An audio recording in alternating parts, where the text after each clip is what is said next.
পারলে আমরা কষ্ট পাই না? কাইন্দান না। কই থেকে আসছেন? কয়দিন ছিলেন আটকা? এখানে একটা দুদিন, আর ওই স্টারতলা বিল্ডিং এ রয়েছিলাম একদিন, 3 দিন। বাড়ি ঘর তো সব পানির নিচে? সব পানি দিয়েছে, কিচ্ছু বার করতে পারি নাই। পরনের কাপড় তো বার করতে পারি নাই। রাত্রে ভিজা কাপড় ভিজা থাকি। কাপড় লাগবে মানে সব থেকে বেশি প্রয়োজন কি এখন আপনাদের? কাপড়। কাপড় না, খাবারের থেকে কাপড় বেশি দরকার। জি জি জি। সব কাইন্দান না। ঠিক আছে, ব্যবস্থা হয়ে যাবে ইনশাল্লাহ। এখন কি এই যে থাকি, এই যে দুতলা হয়ে যায়।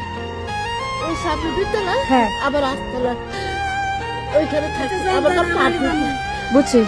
ওইখানে যাচ্ছেন? পরিবারের আশাবাই কই? পরিবার আশেপাশে লাকসাম। লাকসাম চলে গেছে আর আপনি একা বিচ্ছিন্ন হয়ে গেছেন, জি জি আলাদা হয়ে গেছেন। জি, লাকসাম পানি। আপনার হচ্ছে ইয়া করলাম, আপনাদের উদ্ধার করে আপনারা আসছেন কিভাবে? মানে নৌকায়? ওই সামনে থেকে ঢোকে আসছে। ও আচ্ছা, ঠিক আছে। কাপড় লাগবে, ঠিক আছে ইনশাল্লাহ হয়ে যাবে, যান।